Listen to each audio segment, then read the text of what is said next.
Welcome to the Writer's Journey podcast. I'm Michael Laran, a science fiction and fantasy author on a journey to go from nobody to bestseller, and I'm documenting every step of the way. Tune in every week as I pull back the curtain on my writing life and how I'm building a writing career while working a full-time job, raising a family, and attending law school classes in the evenings. You can find show notes for this week's episode, a free starter library of my fiction, and much more at michaellaran.com. Hello and welcome to episode 158. 158 is a good number, and the name of this episode is Walking Through the Valley. And when I say walking through the valley, I really do mean walking through a valley, not literally, but a valley in terms of my productivity. And I just wanted to talk a little bit about some thoughts around that and some things that I've been thinking about that I am meditating on for next year, and just a lot of thoughts about lack of productivity over the past 2 weeks. So first things first, I have a really important announcement. I don't think I announced this on the show. I have so many different platforms. I don't remember what I announced stuff on. Shame on me for that. But I am being published in the May-June issue of Writer's Digest. So Writer's Digest is the largest magazine for writers in the world, and I had the opportunity to publish an article, and the article is going to be around writer's block. And yeah, I'm really excited about it. Got the proofs back, and everything looks really good. So it should be on the shelves here in a few weeks, and I will be sure to share pictures of it on social media when I get my physical copy. But yeah, it's not every day you're able to get published in Writer's Digest. And, you know, I've built a pretty good relationship with the Writer's Digest folks. And I was invited to speak at this year's annual Writer's Digest conference, which is tentatively, at the time I record this, slated to be live and in person in New York City. So if anyone listening is in New York, that's in your backyard, and you happen to be going to this conference, please let me know. I would love to meet you in person. And I'm going to be speaking. I'm going to be giving 3 different speeches at Writer's Digest. So this is going to be kind of a busy, strenuous week. The first is a pre-conference workshop. And it is it's a little unusual, something I have not done. So this will be interesting. It's 8 hours with me, and the title of it is called the Ultimate Self-Publishing Masterclass. So we're going to start at like 8 o'clock in the morning, and we're going to start and pretend like you have no book. And then by 3:30, 4:30, we're going to take you through the whole process of writing, editing, marketing, other things you need to be thinking about in terms of running your writing business. And I am super excited about that. Like I said, it's going to be a lot of fun, and I've got some interesting twists that I think will make this stand out. So I'm looking forward to just spending some time in an intimate setting with a bunch of new writers and helping them kind of shape them and mold their vision of the world, so to speak. That kind of sounds kind of weird, doesn't it? But anything I can do to make sure people don't have bad habits, you know, helping them avoid scams, helping them avoid getting fleeced, teaching people where to go, teaching people how to fish, you know. How do I find a cover designer? How do I find an editor? How should I think about that? I think the fundamentals are really, really important. And so I got a link to that in the show notes if anyone is interested. And then I'm also speaking at Inkerscon. Or actually, let me take that back. Before I talk about Inkerscon, which is another conference, I have 2 other sessions at Writer's Digest. The second one is going to be on learning Scrivener. So one of my most popular YouTube videos is learning Scrivener in 20 minutes. I'm going to be teaching learning Scrivener in, I think it might be an hour. So it's going to be an hour-long masterclass for people who have Scrivener, who are intimidated by it, or who just want to know what you can do with it. I'm going to be leading an entire class in a live workshop. So anyone who wants to learn about that, I will be there and be able to answer any questions people have. And then the third item I'm doing is around author branding. So what does it mean to have an author brand? What are the components of an author brand? How can you structure your author brand so that you are always in demand in terms of opportunities? So that's an area I have a lot of expertise in because, you know, gosh, my YouTube channel brings in a lot of leads. My podcasts bring in a lot of leads, and I'm always getting emails or invites from someone to participate in some sort of conference or thing like that. So I want to share some of the tips that I've learned on that to help authors craft their own brand. And even if you don't want to become an influencer or talk about writing, there are lots of tips I think that are universal, regardless of what you do. So that's Writer's Digest.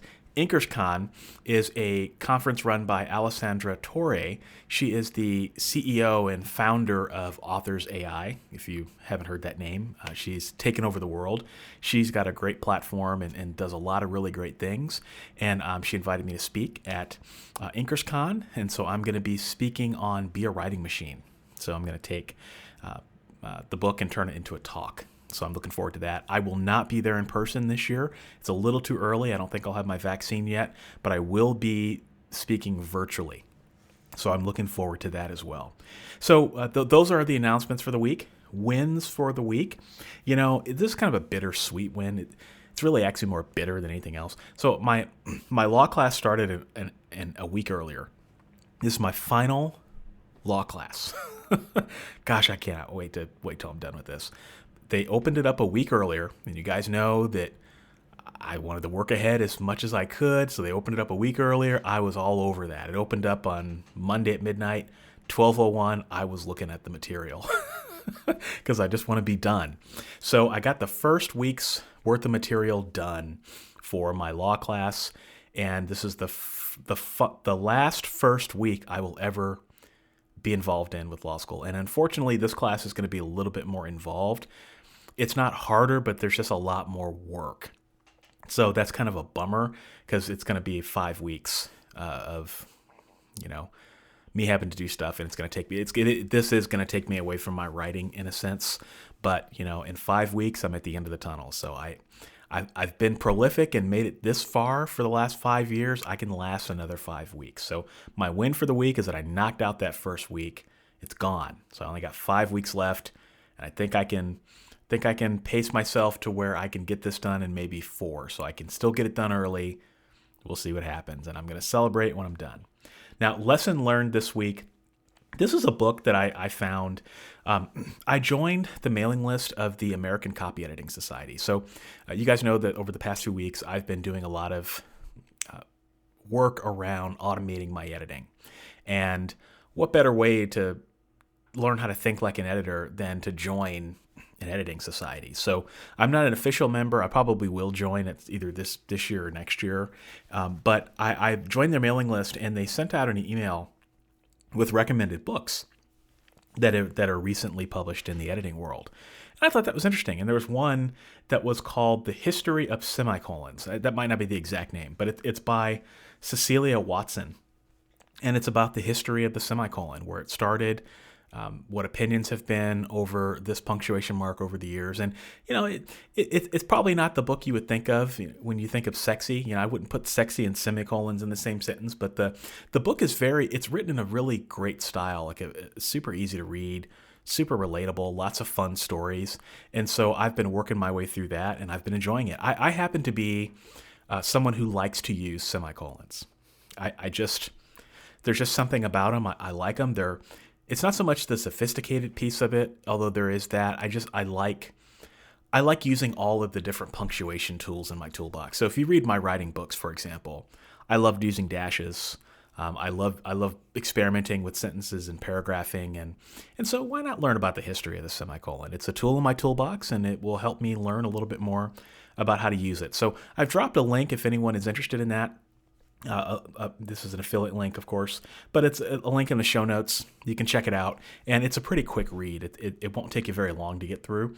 And the narrator who reads the audiobook has been fantastic. She does just a great job just narrating the stories and all that. So check it out if you're interested. And then idea of the week. This is an idea I picked up from James Altucher.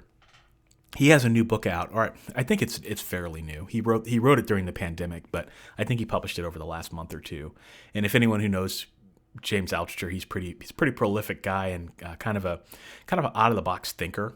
But I like a lot of things that he has to say around ideas. So one of his wife wrote a book, or his ex-wife, I should say, wrote a book several years ago called Be an Idea Machine. or how to become an idea machine or something like that.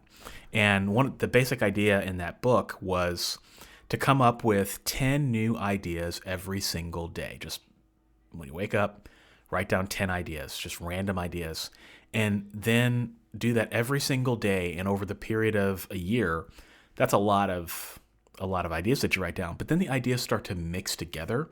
And then when you're called upon to be creative, at the snap of a finger, you can start pulling out ideas. And so I always took that to heart. I didn't take write the ideas down. I wasn't really like, I didn't do that.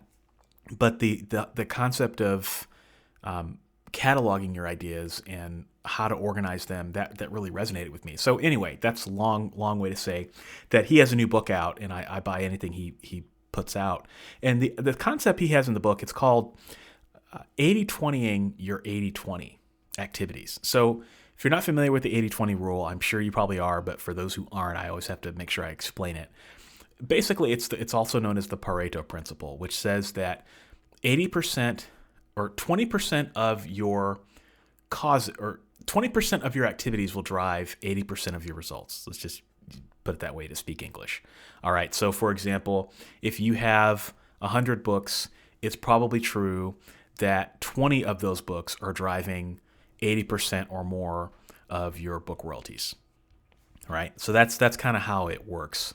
So if you focus on the 20% activities and you focus on optimizing those, you can dramatically improve your sales, essentially. Or if you focus on marketing the 20% of books that are bringing in money, that's preferable to focusing on books that are not bringing in money. That's just a simplistic example of how this works. And so what he was talking about in the book was, what if you could 80-20 your 80-20? So let me give you another example. So let's say, you're marketing one of your books and 20% of your marketing drives 80% of your results. So maybe there's something you're doing with this book that's just making it blow up.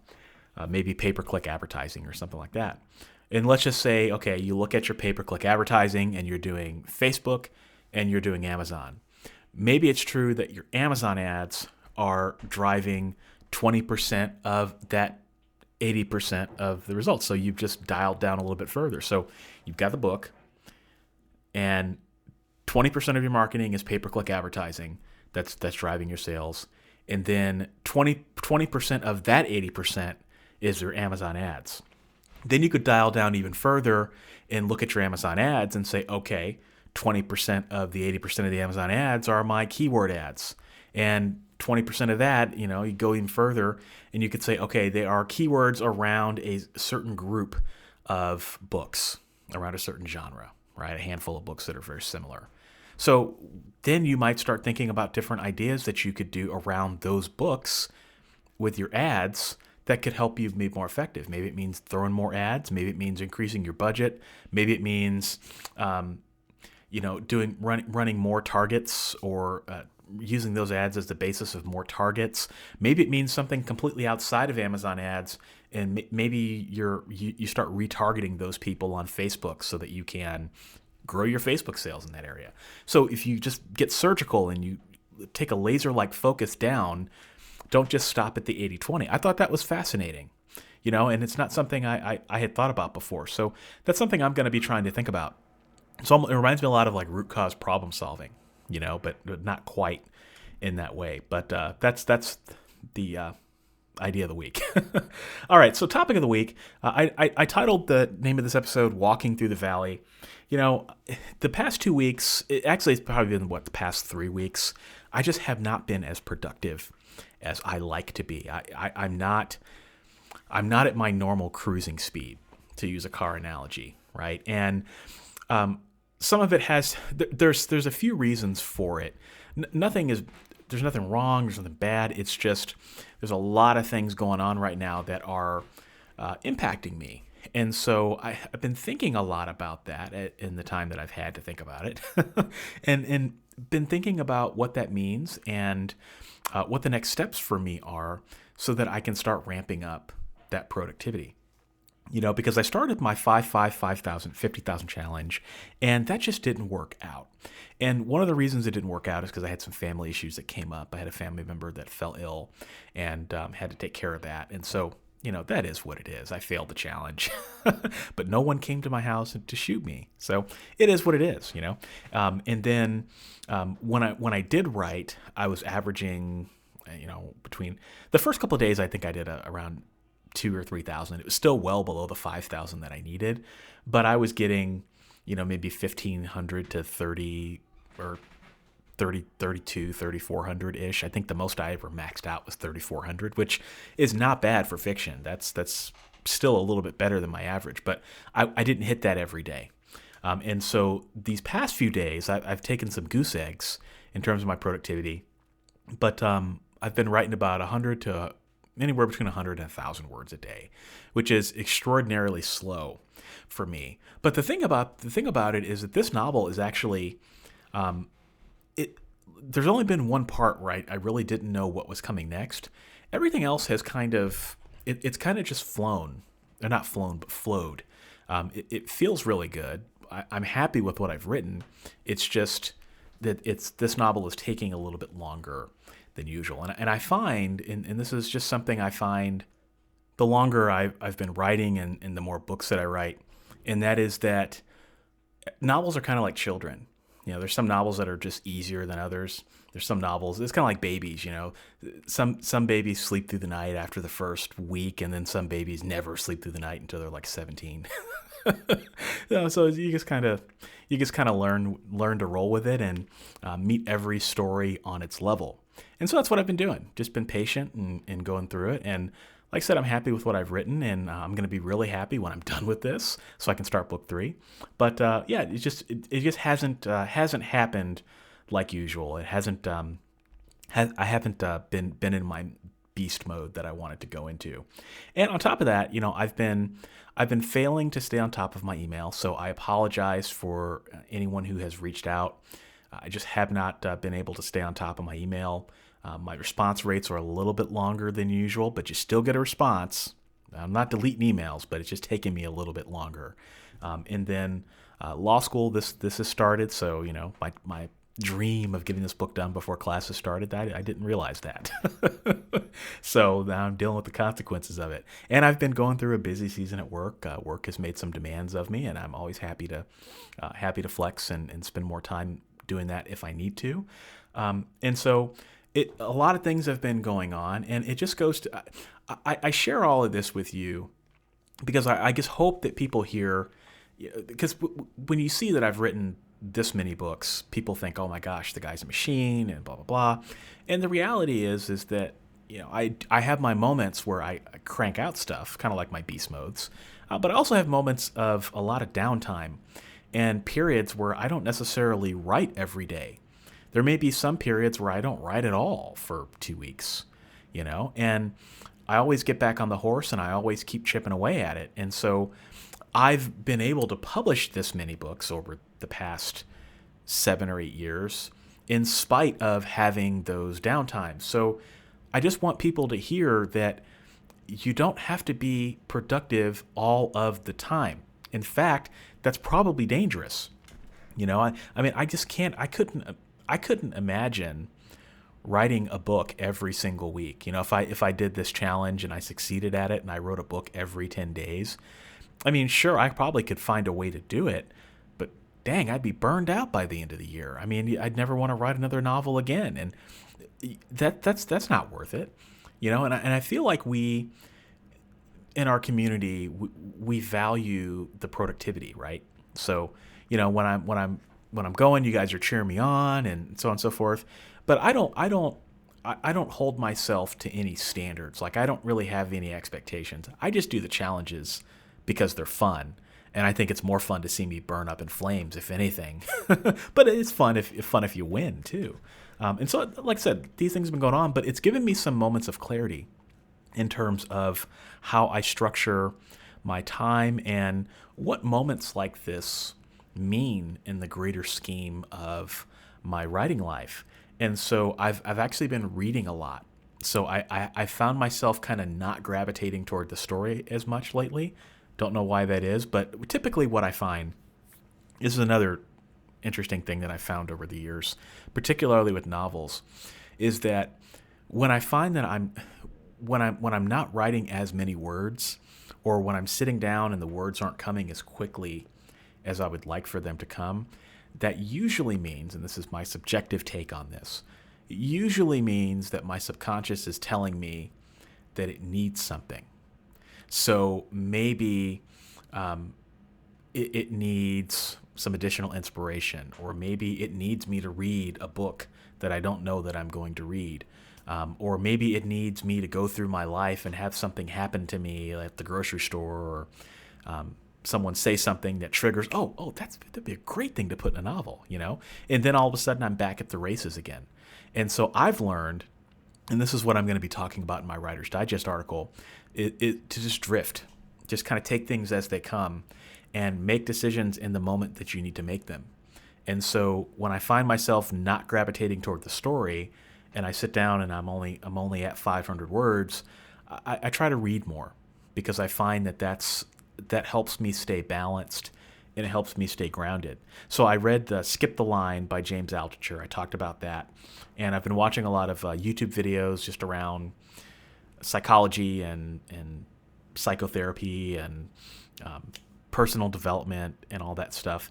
And I read another book that was almost like a soul asteroid, like it just collided with my soul in such a way that it completely changed the way that I see everything as a writer. And there really there've been books that have influenced me and impacted me, but this particular book that I'm about to name drop was so profound that it just completely changed.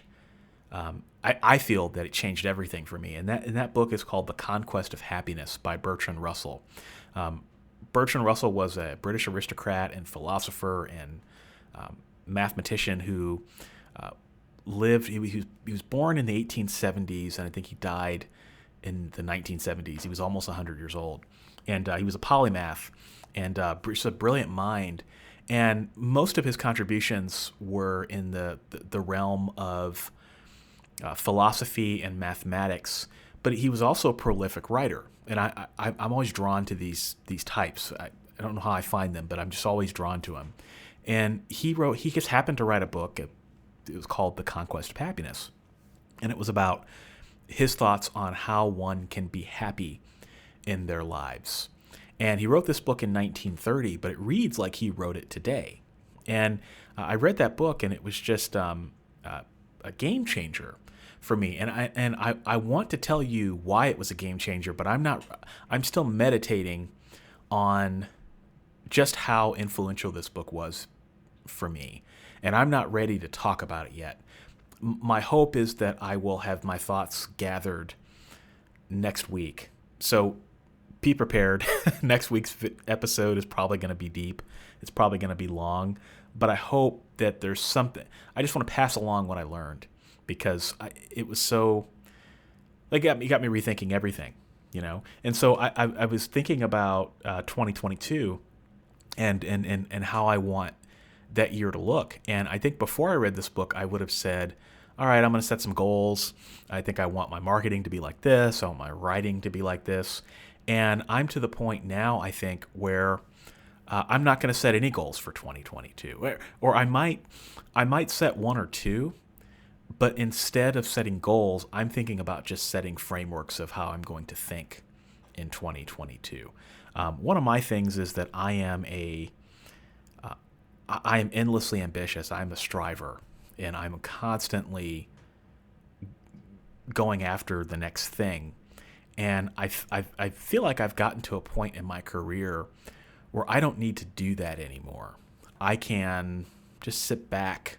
I can still be prolific as all get out, and I tend to be. I'm not scaling back anything, but I don't have to be as regimented or structured with my goals as I am today. Because one of the things I tried to do with 2020 and 2021 was make those years transformational, meaning the things that I invested in terms of automation and technology, the different tools that I bought, relationships that I've built, a lot of things that I've done behind the scenes as a part of my strategy, which you guys know what that is, the 5 pillars. I've really invested in that, and I feel like those things have helped me come out of this COVID world, even though we're still in it, but I feel like they're going to help me come out of it with a really good advantage. And I think I need to start enjoying that a little bit more. And so I've been thinking a lot about that. And then also just thinking about some radical thoughts around my own happiness and ways that I can be happy. Again, I'm not going to get too deep into that. But yeah, so I've been thinking about that. And then I've also been thinking about the next beast mode, the next challenge. And again, I'm not going to hold myself to anything, but this book generated so many different ideas. It's almost like a log jam of ideas. I probably, not kidding, probably got 5 or 7 different ideas for books on this. One of them it includes a sequel to the indie author Bestiary, which I never in a million years thought that book would have a sequel, but I think I'm going to write a sequel to it. And then also just some other thoughts around different angles of the writing life that I don't think anyone else is, or very few people are tackling.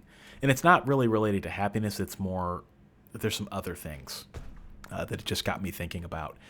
So I'm going to share more about that next week. I know I spent a lot of time talking about that and teasing it, but if you'd like to check out The Conquest of Happiness, certainly look it up. If any of you have read it, I would love to know, just by email, what your thoughts are on it, and if the book was as impactful to you as it has been to me. I would love to know that, because it feels like not a lot of people know about this book. I mean, I think when people talk about happiness books and things, they'll talk about Simon Sinek, or they'll talk about, insert any other popular name here of someone who's still living. It's the first time I've ever heard his name, Bertrand Russell, mentioned. So anyway, I'm in the valley right now, and I'm just kind of walking through that valley, and I'm enjoying myself. I really am enjoying myself, despite the fact that I'm not writing as many words as I want. Productivity is just one aspect of being a writer. It's not the end-all, be-all. And I'm not someone who beats myself up for not hitting productivity numbers, because I want to be in this for the long haul. I don't want to burn out. And so I found that these moments of quiet and of clarity, even though there's a lot going on in my life right now, from a writing perspective, everything is kind of still. It's kind of quiet. And I find that the low moments allow me to make my highs higher, if that makes any sense. Like, I need these moments of recharging my batteries so that I can turn it on later and do bigger things. And so that's kind of where I'm at. So I've also been thinking about some other ways to help writers with the challenges that they have in terms of beginners and just people on all ends of the writing spectrum. I've just been thinking about ways that I can be useful and use some of the skills that I have to help people get to that next level, or remove some of those roadblocks that people have. Because I know I certainly have had mine, and I'm kind of to the point now. I mean, I'm not a full-time writer. I don't necessarily know that I need to be. I would really like to be a full-time writer, but with all the investments and things I've made, like I said, in terms of my sales, I mean, my writing business kind of runs itself at this point. And so how can I help other people get there so that they can unlock some of that freedom? And how do I do it? This is one of the things I've really been thinking about, is how do you do that? How do you do that in a genuine way that doesn't come off like an internet marketer? Because one of my biggest frustrations right now is when I watch YouTube, I see a lot of just a lot of marketers that are just, I don't know if their products are good. Maybe they are, maybe they're not, but they just it just comes off, I don't know. There's something instantly detestable about some things internet marketers are doing. And I just don't want to be one of those people. I want to meet people where they are, and I want to engage them to do things that they can do. And I try not. I was watching a video the other day. There was someone who was talking about how people buy based on emotion, and that's extremely true, but it's also extremely powerful. And I think you can use that the wrong way, And so, how do I connect with people on topics that I'm passionate about? They may not be the sexiest topics in the world. I admit that, automating your editing, I know you guys aren't terribly excited about that. Automating your sales, I know you're not excited about that, but there's other topics out there too, and how do I do that? So there's been a lot of things I've been thinking about, and this has been a very productive week in terms of just my thoughts, because sometimes I move so fast and I go so far, I don't always stop to think and reflect about everything. So that's what's on my mind this week. I look forward to next week's episode. I'm probably going to organize my notes quite a bit to make sure that it's efficient, because I don't want it to be too long. But I hope that if you've ever had feelings of self-doubt, or feelings that your writing is just never going to get there, or feelings like, am I really on the right path? If you ever had those thoughts in the middle of the night, I hope that next week's episode will be of some comfort to you and give you something that you can use in your career. So with that, I'm done. I'm done for the week.